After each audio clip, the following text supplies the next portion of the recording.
This is the FlipNerd.com Expert Real Estate Investing Show, the show for real estate investors, whether you're a veteran or brand new.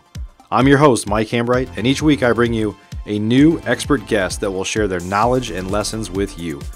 If you're excited about real estate investing, believe in personal responsibility, and taking control of your life and financial destiny, you're in the right place. Hey, this is episode number 400, and today's guest is my friend Jason McDougall. Many new real estate investors that are successful end up working long hours and doing almost everything themselves. Now, it's not easy to build a business from scratch and also have the resources to be able to afford to have others do some of the work for you, do some of the tasks. Aside from that, a lot of us work really hard on our business and we end up feeling that we can do certain tasks better than anyone else that we might outsource it to. So here's a fact, that's probably true. However, if you're doing everything in your business, the business owns you, not the other way around. Jason is an up-and-coming investor and actually doing quite well. He's well on his way to financial freedom through real estate investing, but he's having some growing pains to go from a one-man band to a business owner that has more of his time back. Today, he's going to share his lessons learned, and we discuss his go-forward plans. He's going to share some things that he would do differently if he had to do over again, and that he is going to do differently going forward. You're going to learn a lot from our discussions today, so please don't miss this episode. Please help me welcome Jason McDougall to the show. Hey, Jason, welcome to the show. Hey, thank you, sir. Appreciate you having me on. Yeah, it's glad to have you on. So we'll have you introduce yourself in just a second here. But for those of you that are listening, this is my buddy Jason McDougall. We're going to be talking about really kind of his experience of starting as a real estate investor and running into a situation that a lot of people do is you end up working, you kind of get in this to work less and have more freedom. But in the effort of trying to grow something bigger, sometimes we end up working a lot harder than we want to, or maybe harder than we used to. And sometimes that's just a hump, right? You got to get over it and you got to put in your 10,000 hours or whatever it is. But eventually that's not your long-term goal, is to work as hard as you do. It's to kind of learn the craft and then be able to train people. So that's where Jason's at. And Jason's a great guy. We've known each other for a while now, become pretty good friends. In fact, we're JVing on a deal together right now. So I'm excited for those of you that are listening to meet Jason and be able to learn from his experience and some of the stuff that he's going through right now. So Jason, why don't you tell everybody a little bit about your background and how you got into real estate investing? Yeah, you bet. So I started dabbling in 2009. I was putting out bandit signs, and I got in trouble for doing that. So I stopped. I was like, man, real estate is not for me. And then I got really frustrated with my job in 2015, and I was like, I've got to pick up this real estate thing and give this another shot. So I kind of went all in and took some massive action and made things happen. And then on a leap of faith, I quit my job after I did 3 wholesale deals and just kind of went from there. On those 3 deals, did you don't have to give specific numbers, but they were big enough for you to know that, hey, I can make a lot more money doing this? Yeah, I think I made it. Well, I don't know. I made a total of like 10 grand. And okay. I was like, if I quit my job, I really think I can do this full time and make a living out of this. Okay. My wife was 3 months pregnant at the time. And she was yeah. like, hey, do you think you can? Go for it. Yeah. We talk about, obviously I train a lot of real estate investors and stuff. Sometimes we talk about burning the boats, but yeah, you burned the boats and your wife was pregnant and everything. So that, yeah, failure was not an option you were willing to choose, right? No, sir. Yeah. I had to. Yeah. Well, let's talk a little bit about, you've kind of gotten yourself into the situation now where you've been doing everything yourself, right? Yeah. So, at the end of the day, when you jump in like you did, you're like, hey, I'll do whatever it takes. And sometimes that means doing all the work, like sacrificing your time and time away from family, like all those things that we didn't really get in the business for, but in the journey to be successful no matter what, sometimes we end up there, right? Yeah, absolutely. Yeah. So talk about that a little bit, like what's going on, what are the things, just to give people some perspective, if they're new or newer looking to get started, like talk about where a lot of your time goes these days. When I started this, I had no idea really what I was doing at all. And I had a lot of time starting out, didn't know what to really do with my time. And as I got busier, I was like, man, I can outsource some of this stuff, I guess. But I really didn't know how to do that. And I didn't know what I needed outsourced. I was just kind of focused on saving money because I didn't have a lot of that rolling in. Yeah. I really wish that I would have started implementing more of that stuff in the beginning as I started. But I didn't really know how to implement or what to implement or what to do at all. Yeah. Yeah, hindsight's 2020, right? You look back now and you're like, why did I ever do that? Or why did I waste so much time doing that when that didn't even matter? It's Right. always easy, I guess sometimes that's why it's good to have a mentor or people that you're surrounded with that can kind of teach you some of those lessons. So how long, I guess, can you give, I know you just shared a Facebook post about this, so I think it's an interesting topic. So how many hours a week are you working right now? And I know you're on the cusp of taking it to a whole nother level. And of Yeah. course, I want to help you too. But just talk about kind of what kind of hours you're putting in, so people get some perspective. I'm probably working 90 to 100 hours a week right now in the Oh my God! business, on the Wow, I didn't business. think there were that many hours in a week. How many are? Yeah, let me get my It's pretty calculator out much here. 5 in the morning until like 9 at night. I'm doing something related to the business and real estate. Yeah, and just to clarify too, you've had your license, so you've been doing some listing stuff a little bit. I know you're kind of, for the most part, focusing more on the investing side now. Right. But you're taking your calls, going on appointments, doing all your marketing, right? Yeah. Yeah. I mean, I'm a sales guy. I'm not a business owner type guy. This is all new to me being an entrepreneur and learning how to run a business. So I can go get, deals and talk to sellers and talk on the phone, but running a business is a whole different ballgame that I have not been prepared for, so it's Yeah. learning. The good thing is the sales part of the business is really where the money's made. I mean, you got to keep the wheels on the bus too, right? Right. But yeah, you just have to kind of find. Ultimately, you got to find somebody else that can help with those pieces. So, if you could go back, like in to the beginning, I guess, what would you do differently now? I would have set up systems for sure. I use Podio now, which has been a tremendous help to me. But back then I had a paper and pen, little lead sheets, and every call that came in, I'd fill out this paper and pen, and I would do zero follow up because I wasn't organized enough to do that. Yeah, And stuff just kind of went crazy. And I really wish I would have implemented more follow up systems and more ways to track information better and what I was spending on marketing and what marketing I was doing. yeah. So as you kind of sit now, or the things you've been learning recently with some things that you have a hard time letting go of, and I know that's a problem a lot of us have. Is I say this, this has kind of become a cheesy cliche of mine, but I say, like, if I were to buy a McDonald's franchise, like I truly believe that nobody would be able to fry the fries as good as me because I'm just a perfectionist. I would figure it out, but that's obviously not where, as a business owner, I should be spending my time. And I think a lot of us fall into that trap because, look, we're trying to provide for our family. We're trying to, we've got a lot of responsibility on our shoulders. So what are some of the things that you're doing now that you've historically had a hard time letting go of? The things that I don't want to let go of, I think that I'm really good at, and this is probably the wrong thinking because I always think that I can do everything better than anybody else that I can hire, which is maybe true or not, I don't know. But answering the phone calls has been a big one for me, which I know I need to let go of that because it's a Yeah. huge time suck. And then going on appointments because I just feel like I've had the experience of going looking at hundreds of houses and talking to hundreds of sellers where it's really hard to train that in a short period of time. Yeah. And then I might lose deals if they're not trained properly. Yeah. And what I've kind of found is, I know that sometimes you do some creative things like sellers financing deals to you and some other things like that. Those are particularly hard to outsource. Like if you say, here's my formula, here's how I look to buy, here's how I evaluate repairs, you can teach people on that. But when they say, no, I can't do that, it's hard to teach somebody else with your access to your checkbook or money that you're responsible for to find a creative solution for how something else might work. Right. That makes sense. Yeah, yeah. And so basically phone calls, going on appointments, honestly, and going on appointments, if you're good at it, I know you're good at it. So that's one of the last things that you should probably give up. You got to find all the follow up and all the other tasks that take up a lot of time are probably where you should start. That's what I'm going to do. I really enjoy going on the appointments too and meeting with the sellers and stuff. So I really don't want to outsource that. And I really think I'm good at it. But Yeah. all the other administrative stuff that I'm just stuck behind a computer, that's not where my best time is spent. I need to be out talking to people is really where I'm more valuable. Yeah.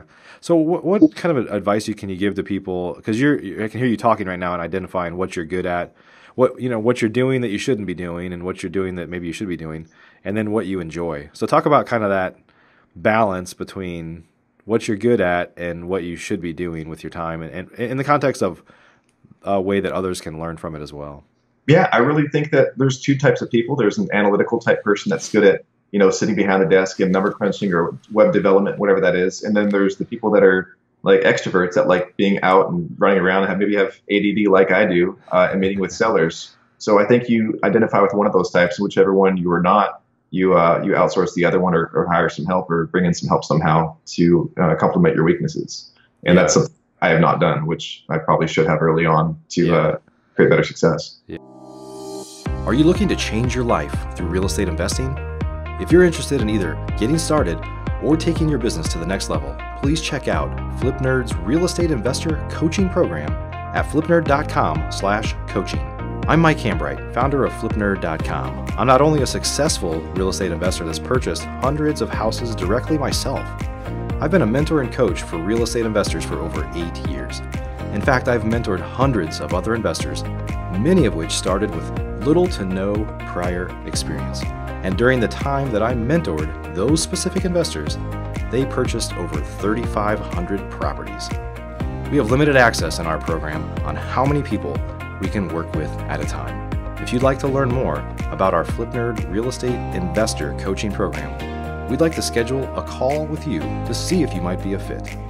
If this sounds exciting to you, please visit flipnerd.com/coaching to schedule a call with a member of my team. We're looking to change lives through real estate investing. I've worked with many others. If you'd like for us to consider you, please go to flipnerd.com/coaching right now to get started.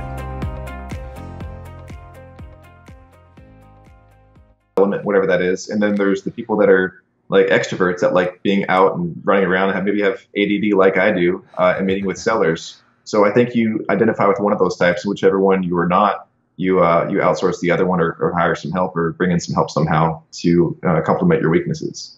And that's something I have not done, which I probably should have early on to create better success. Yeah.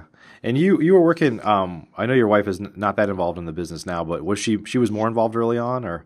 She would help me, compile the mailing list and do a lot of the marketing stuff and all that. But, our little 19-month-old boy is taking up quite a bit of her time recently. We just put him in a swing anymore. He requires attention. So that's taken away from that. Did you guys, how was, because I've worked with my wife and there's lots of ups and downs. How was, any kind of guidance you can give people on working with a spouse? We've made a great team, but I think it's another sense of knowing who needs to be working on what. Yeah. Because she's always looking to me like, what do you need help with? And I'm like, well, I got it. I can handle it myself, because I just feel like it's easier for me to do it than to explain how to do it, which is totally wrong. I know that now. So that's one of the issues.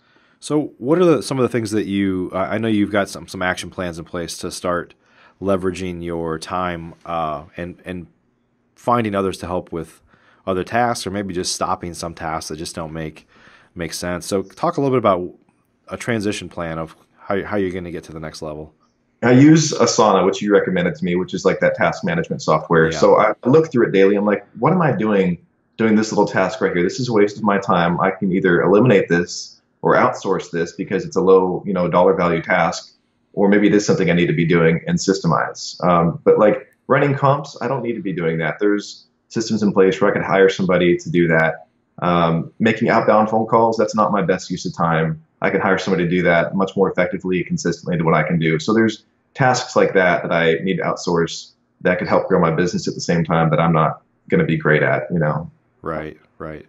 Yeah, those are hard things to let go of too, because I assume since you like talking to sellers, you like negotiating, you like doing those things, that you believe the relationship starts as soon as they pick up the phone and call you, right?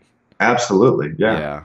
It's hard. It's hard though. It's hard to, because honestly, as you know, some of those calls are like, take me off your list. Why the hell did you send me this thing? I want to order a large pepperoni pizza, or like whatever it might be. There's a lot of crap calls too, right? They're not all like that seller that you're really going to click with, but you got to kind of weed through some of that junk to get there, right? And then there's the sellers that talk to you for 30 minutes about nothing. You're like, this is never going to be anything good, but they just waste your time because they're lonely or whatever. And that's a huge waste of time too. Yeah, at a minimum, I mean, the way that I've always had it for a long time is we have an office coordinator, an office manager that takes the calls and sets things up. But I know of some other folks that have a pretty good system in place where they're just a general screener. Like as soon as they know this is a real lead, well, let me transfer you to Jason. He's our acquisition specialist or whatever. And so they're kind of weeding out more of the junk, but there's a lot of different ways you can do it. But one way or another, you got to find a way to get some of your time back, right? For sure. I'm on the journey for that. Yeah. So there's always this discussion about high value. It's kind of implied in what we've been talking about. High value activities, like your time is best spent negotiating and negotiating deals and signing contracts, right? Right. Or selling houses ultimately. Can you kind of walk people through what are some of the low pay grade tasks and some of the high value tasks that, and just inherently, not just in your business, but for all investors, as to how they should think about it? If they kind of had a piece of paper with two columns, let's kind of go through what some of those would be. I think anything that you can pay somebody $5 or $6 an hour on one of these Upwork or something like that systems to outsource, it's totally worth it. Like your QuickBooks, I outsourced that because I'm terrible at it, and I never got it done because I hated it. Yeah. So I outsourced that.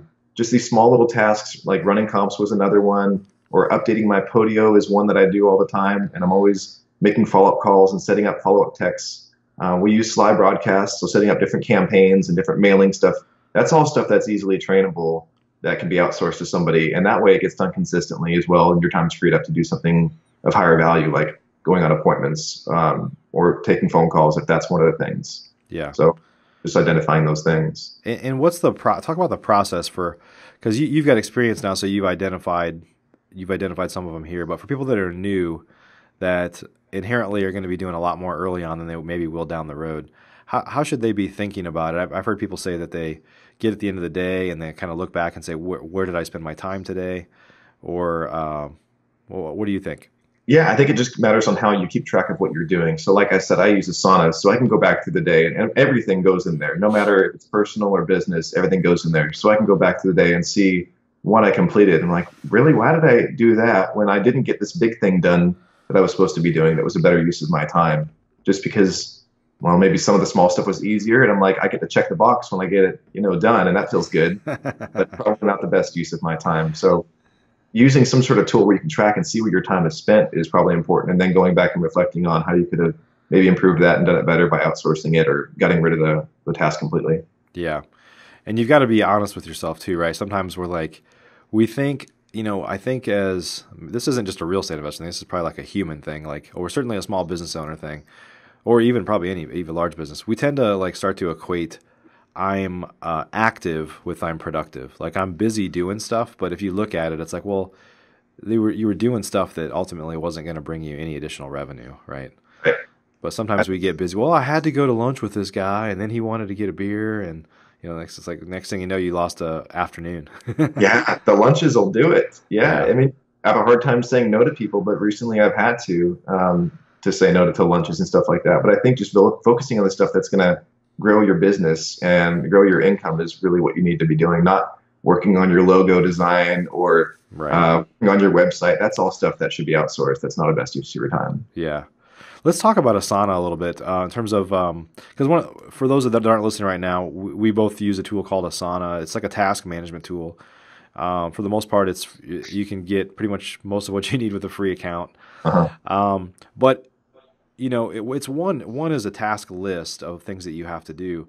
What I've tended to use it for more than anything is managing my team, because there's projects that we do, like if we're going to assign a property or we're going to rehab a property, or we need to have we have these templates, right?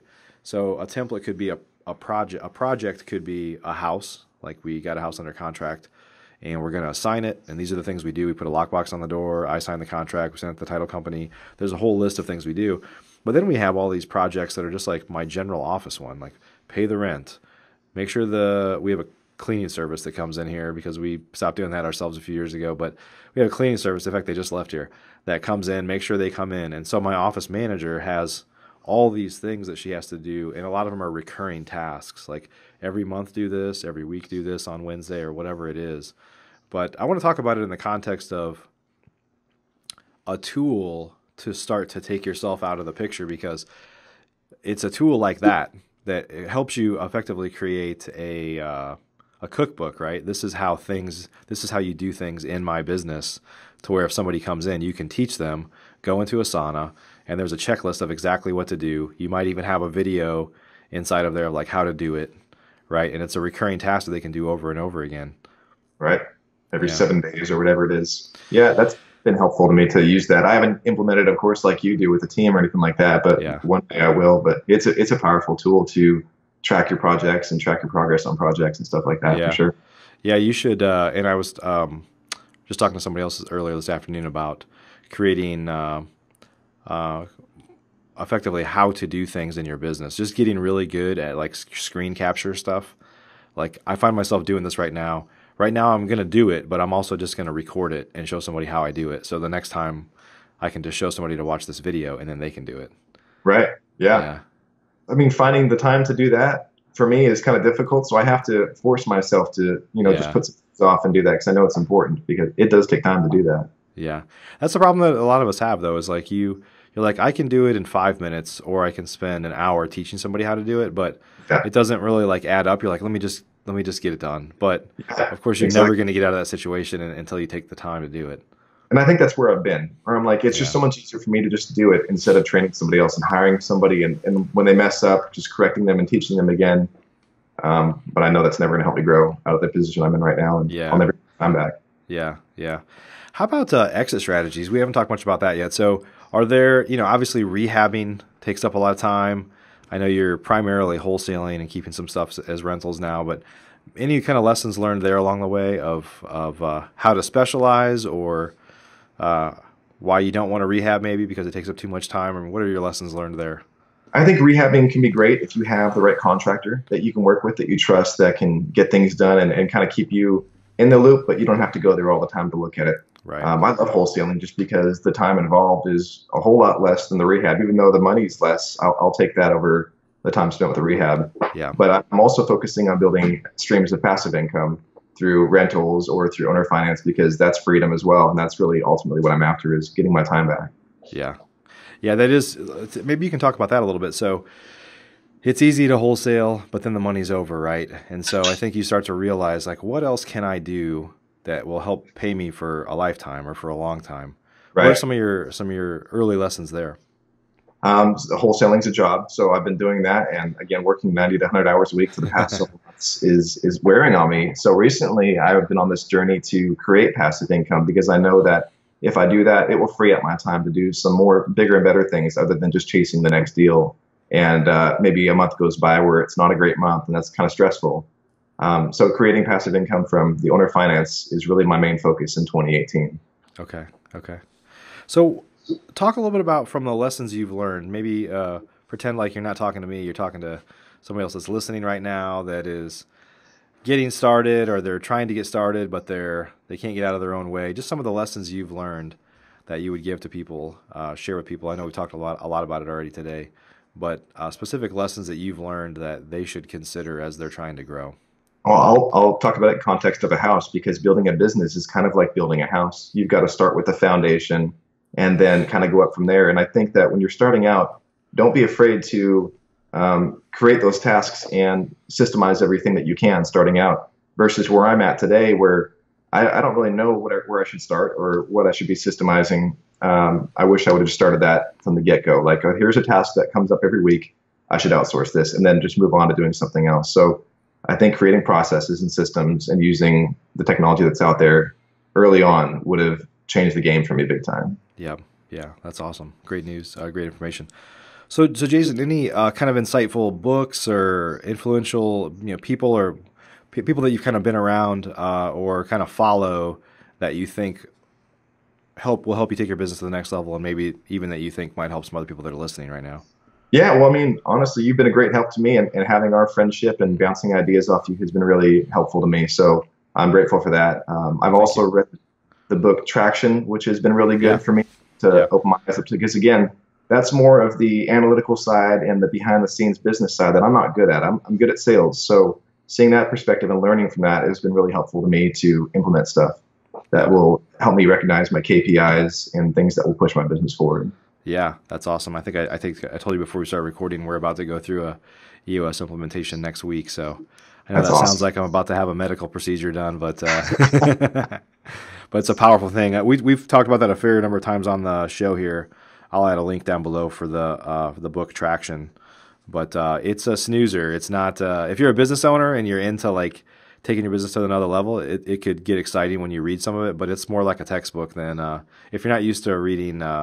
If you like fiction, you won't. This one will be tough for you to stay awake through, but yeah, it's a powerful book though. Version.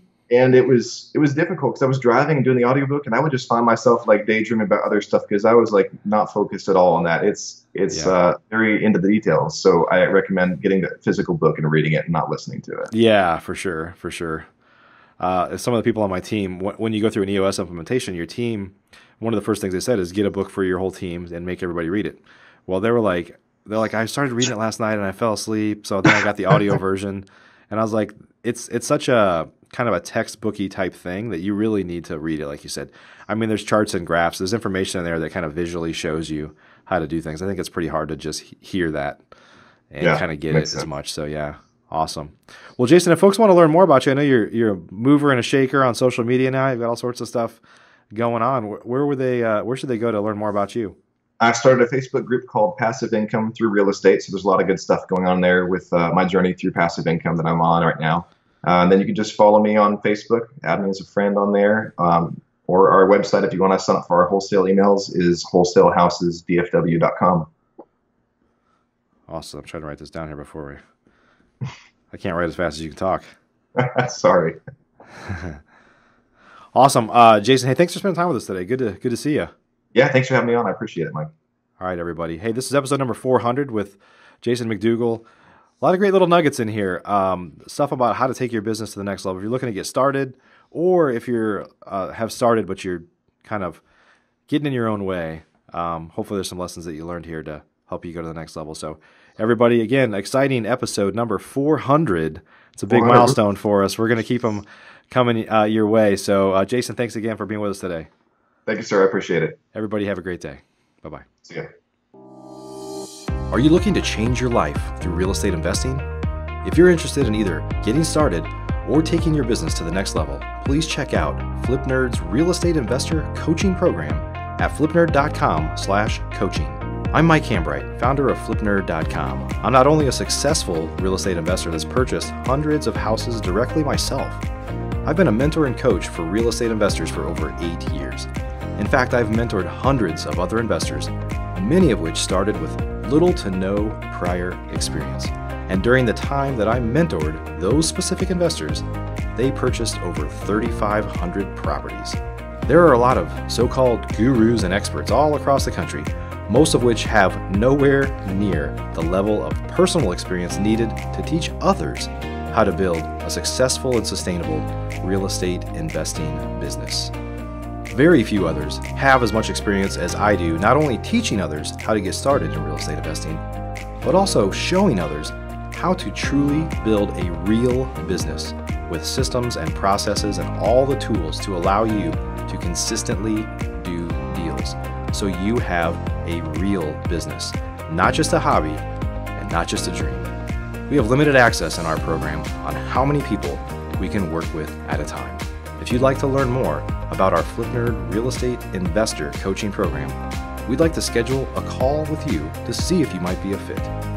If this sounds exciting to you, please visit flipnerd.com/coaching to schedule a call with a member of my team. We're looking to change lives through real estate investing. I've worked with many, many others. If you'd like for us to consider you, please go to flipnerd.com/coaching right now to get started.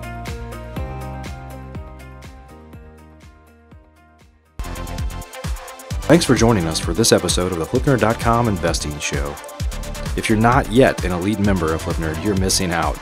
We have tons of great training, including a new detailed master class published each month and live training webinars with experts twice a month. Plus, you'll get access to all of our archives, where we already have a growing library of master classes and other training videos.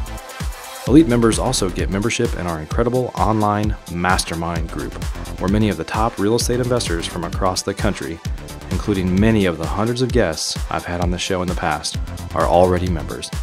Whether you're brand new, looking to get started, or a veteran, you simply must join today. I promise you won't be disappointed. To learn more or join today, please visit flipnerd.com/lab. That's flipnerd.com/lab.